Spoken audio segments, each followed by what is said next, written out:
Muito obrigado, Jorge. É uma alegria e um prazer muito grande estar aqui nesta noite com vocês. E antes de dizer qualquer coisa pessoal, permita-me dizer o seguinte. Se você está sentado aqui, ali onde você está, e está nessa noite, nesse culto, e está nessa comunidade, é porque Deus já falou contigo, porque Deus fala contigo, porque Deus te ama e porque você acolheu um convite e um chamado de Deus. Senão você estaria em qualquer lugar, mas não aqui. Eu preciso dizer isso antes de dizer as coisas um pouco mais pessoais, porque nós todos estamos aqui por causa daquilo que Deus fez e por causa daquilo que Deus faz. Senão nós não estaríamos aqui. Por isso, essa noite é uma festa, é um motivo de grande alegria, celebração de 4 anos da comunidade da Meuc de Chapecó, e o que o Jorge disse, a gente foi acompanhando ao longo do tempo. No início, o Jorge, muitas vezes a gente percebia, né, Marcos, a apreensão, a expectativa, será que vai dar certo? E com o tempo a gente foi percebendo assim, os diálogos hoje são leves, são soltos, são bem diferentes já do que era lá no início. A gente percebia isso e por isso a gente está muito feliz. E assim, eu preciso também transmitir a vocês, o Rafael Wetzel é supervisor de área aqui da região, ele manda um abraço para vocês.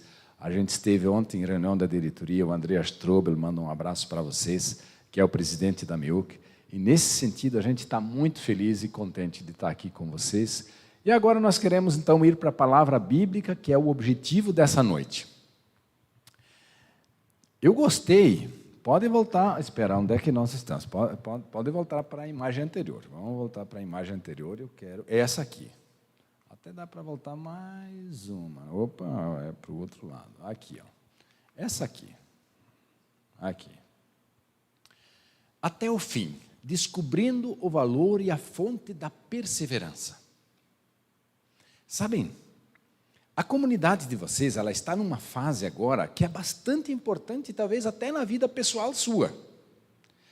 Porque a ousadia de iniciar um novo trabalho, ela é diferente do que aquilo que a gente precisa no percurso. Primeiro a gente precisa a ousadia de dizer, nós vamos fazer. E depois chega uma fase que você precisa da persistência, da perseverança, que é algo diferente. Diz, não, agora nós estamos lá e chega aquele momento que cansa. Chega aquele momento que surgem as questões difíceis, chega aquele momento que a gente tem situações entre a liderança, chegam momentos que a gente às vezes tem pessoas que desanimam. Por isso é um comportamento diferente do início, que é a ousadia, e depois chega o momento da, como diz a palavra aí, perseverança, e a gente quer ir até o fim. E eu gostei muito, Jorge, que vocês colocaram esse vídeo, e vocês usaram o objeto da corrida, e inclusive aqui está alguém chegando. E eu tomei a liberdade, eu nunca mostrei minhas medalhas, mas eu tenho algumas medalhas de corridas. Eu faço corridas de 5 e de 10 quilômetros. E estou me preparando para, em algum momento, fazer uma corrida de 21 quilômetros. Ainda não cheguei lá, mas eu vou chegar lá. E a corrida ela tem um negócio muito interessante. Primeiro, prepare-se. Não sai correndo. Né? Com o amigo que me incentivou no início, o seu Júlio Berwick, lá em Juí, no Rio Grande do Sul, ele dizia assim, Carlos, você não precisa começar correndo. Você começa caminhando, depois você corre um pouco, daí quando você cansou, você caminha, depois você corre de novo e chega um momento onde você está correndo. E é isso mesmo. Aliás, eu incentivo. Vocês sabem que a força do coração vem do músculo das pernas. A força do coração e a vitalidade do coração vem do músculo das pernas. Cada caminhada sua vai fortalecendo o coração. Pequeno comercial para a corrida. Mas o que é muito interessante nas corridas é o seguinte. Uma corrida de 10 quilômetros você preparou, e quando o Jorge mostrou o vídeo ali, eu me emociono, porque é um momento muito interessante. E no início, quem assiste a São Silvestre, por exemplo, vai perceber o seguinte. Tem os palhaços, né? O cara que se vestiu de palhaço, com anteninha, com tudo quanto é coisa. É realmente uma coisa muito maluca aquilo. Só que esse não é o cara que vai chegar lá nos 15 quilômetros, que é o caso, se não me engano, lá da São Silvestre. Ou nos 21 quilômetros, ou nos 10 quilômetros, que seja. O cara que vai chegar lá no final, ele está focado em chegar lá no final. Ele não está interessado em roupa de palhaço. Eu lembro uma vez que eu assisti, tinha umas TVzinhas na cabeça, tinha tudo quanto é coisa. Não. Prepare-se para a corrida.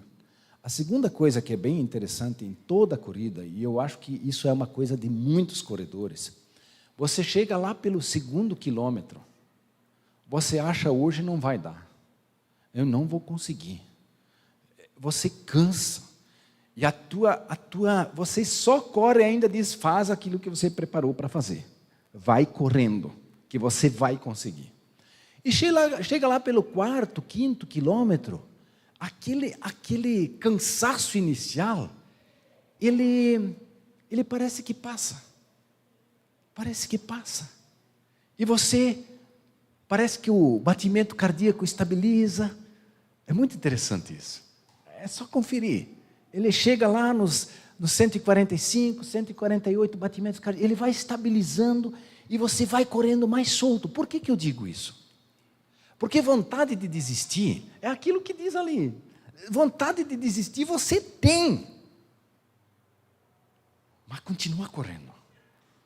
E hoje à noite nós queremos olhar algumas coisinhas que eu quero nos ajudar a perceber nessa fase que vocês estão. Que às vezes dá vontade de desistir, às vezes você olha e diz, isso aí não vai dar em nada, isso não tem. Imagina, estamos se reunindo num restaurante, aí você convida, a turma diz onde é que é a igreja, aí você não tem nenhum lugar para dizer onde é a tal da igreja da Meuc. Aí você diz, não, isso aí não vai dar nada. Vai dar sim. Não porque nós estamos dizendo que vai dar, mas porque Deus chamou a existência, porque Deus cuidou, e porque Deus está cuidando. Então, aguenta esses dias que são um pouco mais difíceis e um pouco mais complicados e um pouco mais complexos e parece que não vai dar e não tem mais força para ir, segura firme. Tem alguém que está atrás que é muito maior do que aquilo que nós podemos imaginar. Então nesse sentido, nós temos um alvo, nós temos um objetivo e a palavra está colocada até o fim. E nós vamos ver, eu gostei muito, é Felipe quem fez a saudação, né? Felipe que fez a saudação. Eu gostei muito da palavra, onde é que está o Felipe agora? Onde é que ele está? Ali. Eu gostei muito quando você falou, na Meuc eu aprendi que Deus faz milagres. E a maioria dos milagres a gente nem vê. Ou muitos a gente não vê. Porque a gente acha que é normal poder ir sozinho no banheiro, poder tomar água, poder se vestir, poder fazer uma série de coisas. A gente acha isso tão normal, mas é presente de Deus. E essa é uma das coisas que Deus dá para a gente. Um milagre que Deus faz, dá vida. E eu quero nos ajudar a olhar sobre esse aspecto, algo que vale a pena e perseverar nesse caminho de milagres que a gente vê, e alguns que vocês como comunidade experimentam, dizem, não, isso aí é um milagre, e é mesmo.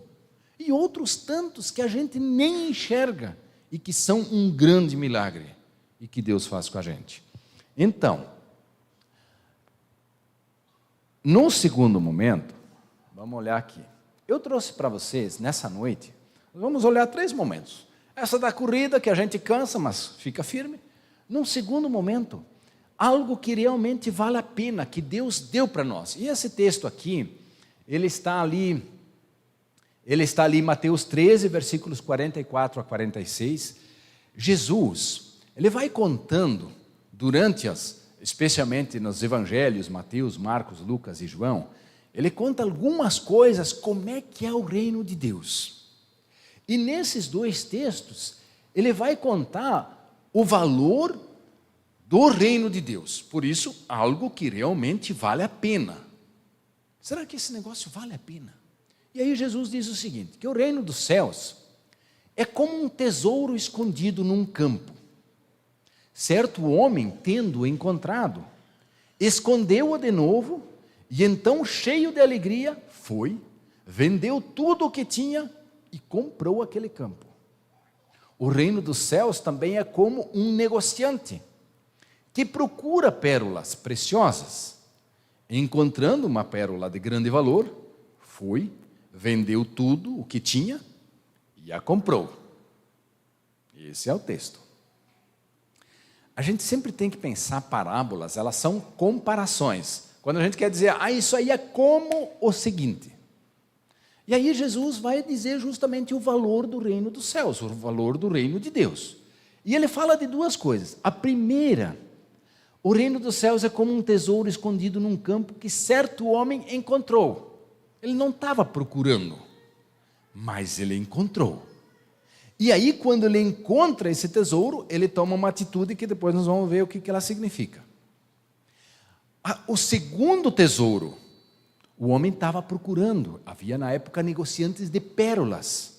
E ele estava procurando a pérola, ele encontrou uma pérola muito preciosa, e ele toma uma atitude para ter aquela pérola consigo. Então nós temos, Jesus compara o reino de Deus a duas situações. Tem aqueles que procuram e encontram, e tem aqueles que não estavam procurando e encontram. É muito interessante, Jesus é muito criativo quando ele fala. O primeiro exemplo, ele é o seguinte: na época, a gente tem que imaginar lá no tempo de Jesus, tinham as dinastias, e tinham os reinos que constantemente eram divididos de certas regiões para regiões. E quando acontecia uma divisão na época, o que as pessoas ricas faziam? Elas seguravam uma parte do valor para o seu dia a dia. A outra parte da sua riqueza, elas dividiam em joias, para caso tivesse uma necessidade especial. E a terceira parte da sua fortuna, elas enterravam para ficar guardada a longo prazo. Mas aí vamos dizer que um reino fosse tomado por uma outra dinastia, por um outro povo, por uma outra gente. Aquele tesouro estava enterrado lá. E esse tesouro alguém encontra. Só que ele não pode tomar posse do tesouro que está enterrado lá. Porque o tesouro pertencia a quem pertenciam aquelas terras. E aí que vem a sacada do jeito de Jesus expressar. Ele diz, ele percebe, eu encontrei um tesouro, e aí agora vem a comparação rica de Jesus. Esse homem vai e vende tudo para comprar aquela terra, porque ele sabe que lá tem um grande tesouro. Com isso, Jesus não quer dizer que quem encontra o reino de Deus deve vender tudo que tem para entrar no reino de Deus. Não, não é disso que Jesus está falando. Jesus está falando da riqueza que é o reino de Deus. É como um homem que encontra um tesouro, ele pode vender tudo que ele tem e comprar aquele campo, porque ele está tendo um grande tesouro. Dá para entender isso? Senão a gente pensa assim, então eu vou ter que vender tudo que eu tenho para comprar o reino dos céus, para comprar o reino de Deus. Não, não é disso que Jesus está falando. Jesus está falando que a riqueza do reino de Deus é desse tamanho. Pode pegar e vender tudo que você tem e investir no reino de Deus, que o reino é ainda maior do que isso. É isso que Jesus quer dizer. Imagine você tem bens. Eu também tenho os meus. Tanto faz se são maiores ou menores, mas são os bens da gente. Jesus está dizendo, o tesouro do reino dos céus é tão grande que vale a pena vender tudo e ficar com o reino dos céus. Tão grande é este tesouro. Eu acho isso impressionante, como Jesus consegue dizer que o reino de Deus é muito grande. É muito precioso. Pode vender tudo que você tem, que o que você encontra no reino de Deus, que nós vamos ver em seguida o que é isso, é muito maior. Mesmo que ele não queira dizer, venda tudo. Ele quer dizer, presta atenção. É isso que Jesus quer dizer. Presta atenção. Nesse reino, tem valores que valor nenhum desse mundo compensa. Depois vamos entender isso um pouco melhor. E a segunda questão é a pérola. Na época a pérola na época era algo impressionante. As pessoas queriam pérolas preciosas. E alguém viu uma pérola e diz, não, um negociante que procura pérola. Ele achou uma grande pérola, uma boa pérola, uma pérola de muito valor. E aí vem a questão da persistência. Ele vai e vende tudo. E você sabe que vender tudo e ganhar um valor você não faz da noite para o dia. Só um imbecil faria isso da noite para o dia. Mas pacientemente ele vai e faz todo o processo. Porque ele sabe, eu vou ter algo de grande valor. E isso é algo que nós devemos perceber quando nós falamos do reino de Deus. Nós não estamos falando de algo passageiro, de algo que se pague com dinheiro, de algo que hoje você chega aqui, hoje à noite você se empolga, é bonito e amanhã você não tem mais nada. Para a vida, para toda a tua vida. Venha o que vier, literalmente, venha o que vier, quando vier, nós temos um valor que sempre vai nos acompanhar, porque temos um Senhor que está conosco, que é grande, que é bom e que é eterno. Por isso a palavra é muito boa, até o fim. E sobre isso, é o que eu quero mostrar algo para vocês que eu pessoalmente gosto muito. Agostinho de Hipona viveu nos anos 300, e Agostinho de Hipona, ele tem vários textos e escritos muito bonitos. Esse é o texto que vocês receberam na entrada. Quem tem aquele marca-página na entrada é exatamente esse texto.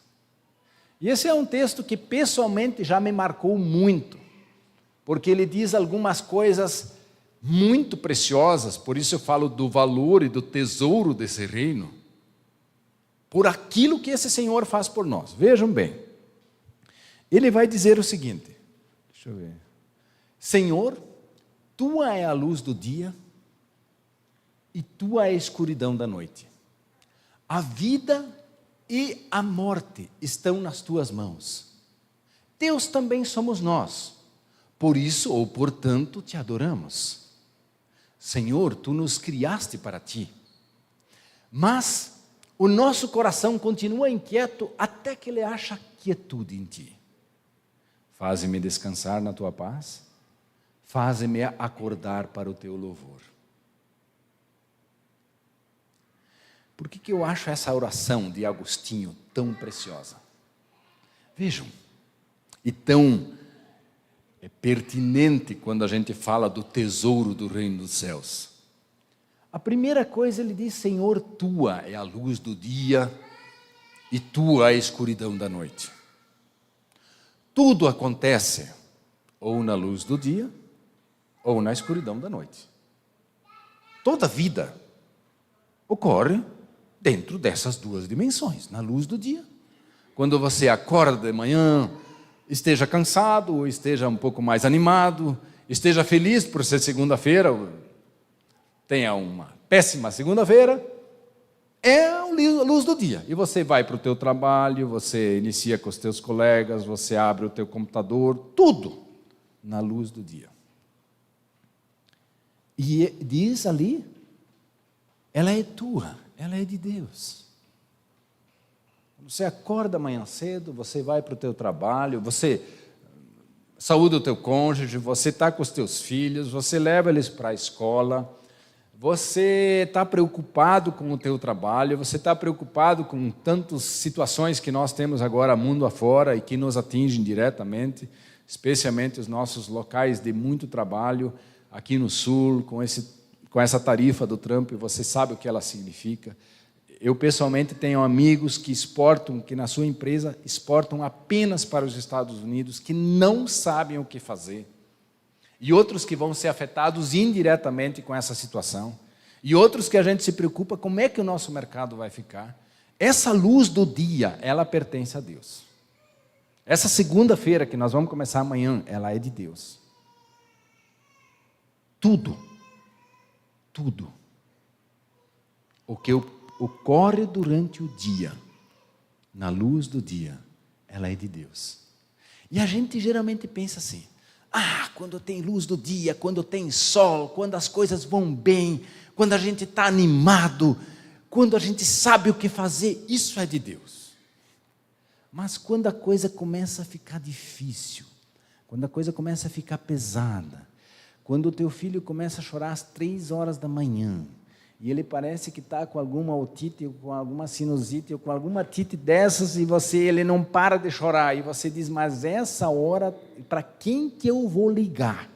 Isso que hoje vivemos numa fase muito fácil, né? É só clicar a luz, ou digitar para alguém, e você já consegue. Mas vamos imaginar isso numa época que era tudo mais difícil. A gente pensa: bom, a escuridão da noite não é de Deus. Sim, a escuridão da noite também é de Deus. Aqueles dias nebulosos, eles também são de Deus. Eu pessoalmente, eu gosto muito do sol. Eu não gosto de neblina. Eu não gosto de tempo fechado. Aí semana passada, na segunda-feira, eu vinha voltando de Vacaria para a minha cidade, que é São Bento do Sul, e aí foi muito interessante. Ainda era bastante frio na segunda-feira passada. Aí eu viajei, eu acho que uns 200 quilômetros ou mais, tudo neblina, tudo fechado, trânsito ruim. Aquele era 8, 9 horas da manhã, sabe quando você se encolhe assim de feio que o dia é? De repente, no alto da serra, subindo pela 116, né, no alto da serra, na serra do Espigão, para quem conhece, já na região de Santa Cecília, você chega lá no alto da serra, de repente aquele sol brilhante. Sabe quando você olha no carro assim e diz: mas nossa, que maravilha isso aqui, nem parece que em algum momento podia ter havido neblina. Assim que descia a serra no outro lado, neblina de novo, neblina e aquele chuvisco de novo. Por que eu falo isso? Porque a gente se anima quando está lá o sol, a gente se anima quando o horizonte está azul, a gente se anima quando aquilo parece que nem pode haver problema. Depois, quando você menos vê, os problemas te alcançam de novo. As situações te alcançam de novo. Aí você pensa: lá sim, lá Deus estava. Lá onde o sol está brilhando, lá está Deus. Agora aqui nessa neblina, nesse chuvisco, nesse negócio frio, a gente fica encabrunhado lá, a gente pensa: Deus não está. Não, Deus está lá.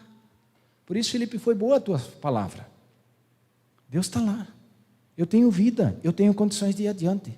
E onde tem vida e onde tem condições de ir adiante é porque Deus deu, senão nós não teríamos condições. Por isso que tesouro esse compreender que na luz do dia Deus está presente, e também na escuridão da noite, e nos dias difíceis Deus está lá.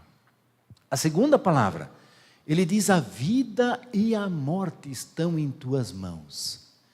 Nossa, quando eu comecei a entender isso, eu achei isso tão precioso. A vida e a morte estão em tuas mãos. Sabem, quando o bebê nasce, começa a crescer, você vê aquilo, você vê cada dia um desenvolvimento, cada dia uma coisa nova, cada dia uma coisa diferente, e você olha, ali está a vida. Mas quando chega a doença, que você de repente não vê mais todo esse desenvolvimento, e você pensa: o que Deus fez? O que está acontecendo? Deus abandonou a gente? Não. Também no caminho da morte nós não estamos sozinhos. Também nos dias difíceis, onde a morte vai se avizinhando, nós não estamos sozinhos. Deus está presente. E nem sempre percebemos como Deus vai agindo. Nem sempre entendemos, e eu fico contente que eu não entendo tudo. Eu não sou Deus, e você não é Deus, e você não precisa compreender tudo. Mas precisa compreender que não está sozinho, que Deus está lá. Quando eu disse no início, você está aqui, porque Deus te convidou para estar aqui. Saiba disso, não sei o que você passa, mas eu sei que Deus está contigo. Porque Ele está na luz do dia e na escuridão da noite. A vida e a morte estão nas suas mãos. E por isso Ele diz, por isso nós te adoramos. Ó Deus, Tu és tão grandioso, é tão precioso andar contigo que eu te adoro. Porque tu tens todas as coisas nas tuas mãos e isso para mim é o suficiente. E nessa paz eu quero andar. E aí ele vai dizer, tu nos criaste para ti. Sim, a nossa vida, com tudo que ela tem, Deus nos criou para Ele. Mas o nosso coração continua inquieto.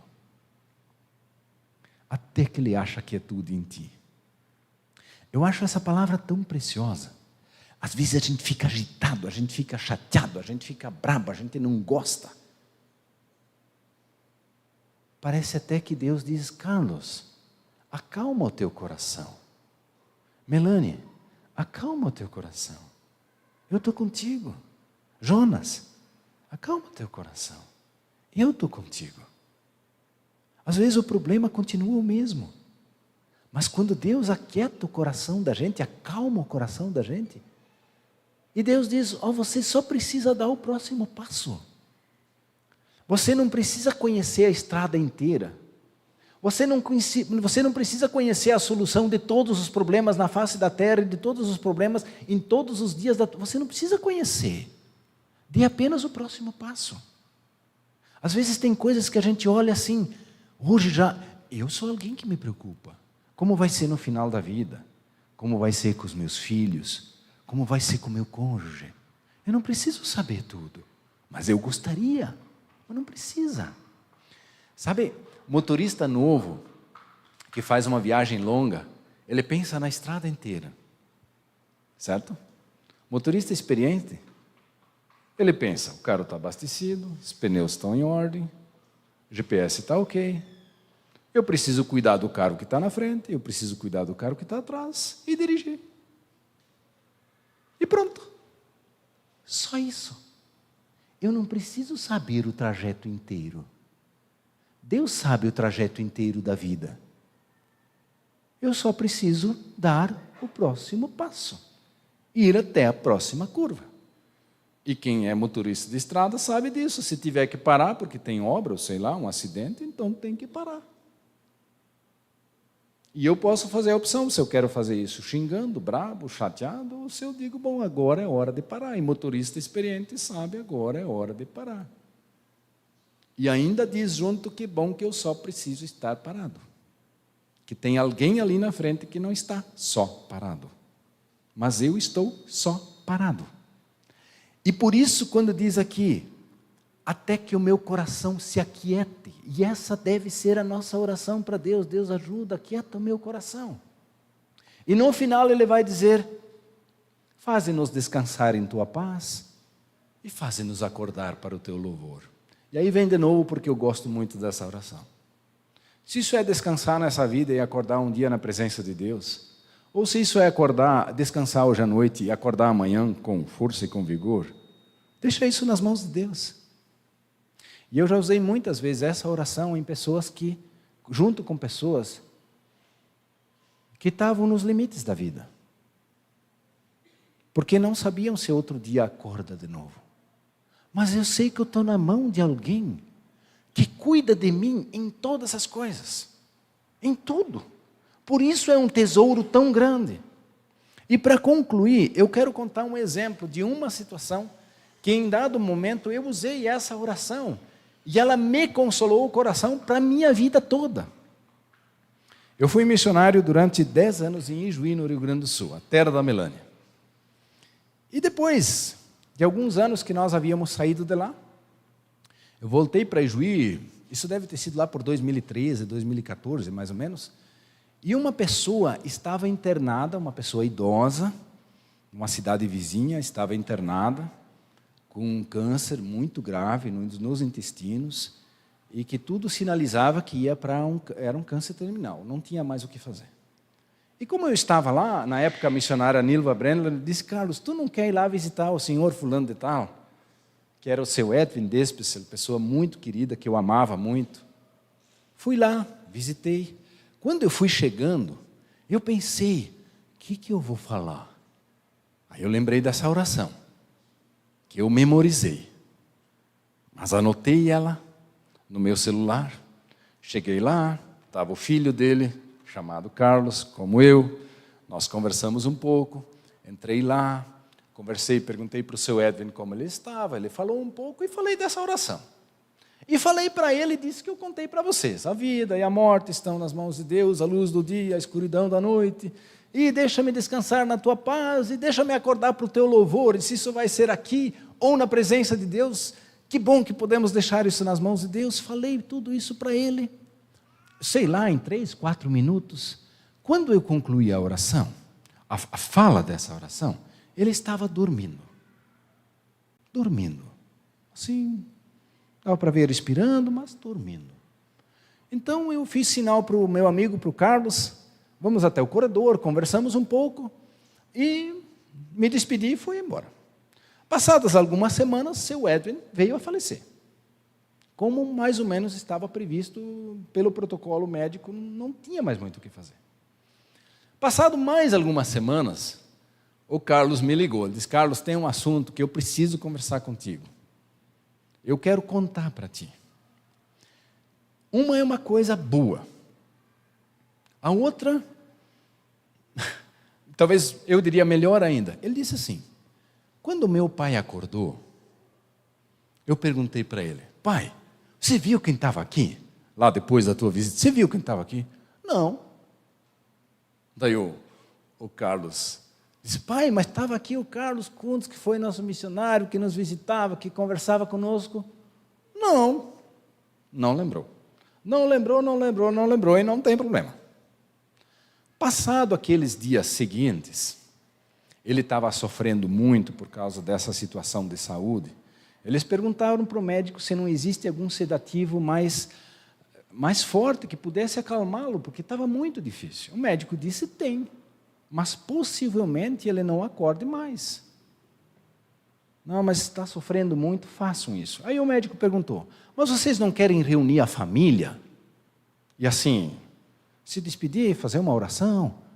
Ah, é verdade, vamos fazer. Chamaram toda a família grande, família veio, estava reunida. E quando a família estava ali, esse meu amigo Carlos disse assim: eu pensei, mas nós temos que ter uma palavra, alguma coisa. Aí eu lembrei da tua oração que tu me mandou por WhatsApp, a oração do Agostinho. Começamos a falar, e eu disse: eu quero ler para vocês uma oração do Agostinho. E o pai disse: ach ja, das Gebet von dem Bruder, a oração do padre, a oração daquele padre. Agostinho foi padre. E ele recitou a oração, do início ao fim, em alemão. Não que ele conhecesse a oração. Ele ouviu a oração. E tem mais uma. Para mim, é muito consolador. Aquele é um momento que Deus fala ao coração. Ele nem lembrou que eu estava lá. Ele nem lembrou que eu estava lá. Mas Deus usou o que ele precisava. A vida e a morte estão nas mãos de Deus. A luz do dia e a escuridão da noite está nas mãos de Deus. O nosso coração fica inquieto, mas te acalma, eu estou contigo. Numa hora tão dura e tão difícil, que a gente fica lá com o coração na mão e não sabe o que fazer. E que a gente pensa: como vai ser um dia o meu dia? Não, calma o teu coração. Nós temos um Senhor que está conosco até o fim e que não nos abandona. E que na hora que nós estaríamos, quem sabe, com o coração arrebentado, tentando achar uma solução, por isso há muitas pessoas que desesperam, porque elas não conhecem o tesouro do reino de Deus, de um Senhor que está conosco sempre, sempre. Para quem já leu a história do Assis Chateaubriand, Assis Chateaubriand foi um dos maiores comunicadores que a imprensa brasileira já teve. No auge do seu império, ele tinha 85 veículos de comunicação. Foi ele que trouxe a primeira TV brasileira, foi Assis Chateaubriand que trouxe para o Brasil. Então, se ele tinha 85 veículos de comunicação, entre manchete, tupi, tudo que tu pode imaginar daquela época, 1950 veio a TV e até 1986 foi o império de comunicação dele. Muito rico. E ele chega no final da vida dele com uma doença grave. Ele diz: o que torna a minha vida mais trágica é que eu não tenho mais forças em minhas mãos para levar um punhado de veneno na minha boca ou dar um tiro na minha cabeça para estourar os meus miolos. Se tu ler o livro do Assis Chateaubriand, tu vai ver exatamente isso no livro dele. Por que eu falo isso? Quem conhece o tesouro do reino de Deus? Tanto faz se ele tem muitos bens ou poucos bens. Tanto faz se ele vive muitos anos ou poucos anos. Nós temos um tesouro de um Deus que nos acompanha em todos os momentos da nossa vida. E é só isso que nós precisamos. E é isso que nós precisamos como comunidade. Que Deus nos abençoe, nos acompanhe e nos guarde em todos os dias da nossa vida. E por isso vocês vão ter nessa série mais 3 pregações nas próximas semanas. Além de ter um tesouro grande, como podemos ficar firmes nesta corrida que Deus nos propõe e que Deus nos dá pela sua graça, esse tesouro que Ele conquistou para nós na cruz, esse tesouro. Fiquemos firmes, porque nesse caminho vale a pena. Amém? Eu tenho 2 recados rápidos para você que tem acompanhado as nossas mensagens. Primeiro, eu queria muito te encorajar, se for possível, a você participar dos nossos encontros presenciais. É uma forma de nós podermos nos conhecer e de você poder aprender ainda mais com a gente. Segundo recado, se você deseja contribuir financeiramente com a nossa comunidade, todos os nossos dados bancários estão aparecendo agora na sua tela. Essa é uma forma importante de você nos ajudar a espalhar ainda mais a mensagem de Jesus para fazer a diferença no coração de ainda mais pessoas. Pense nisso. Até a próxima!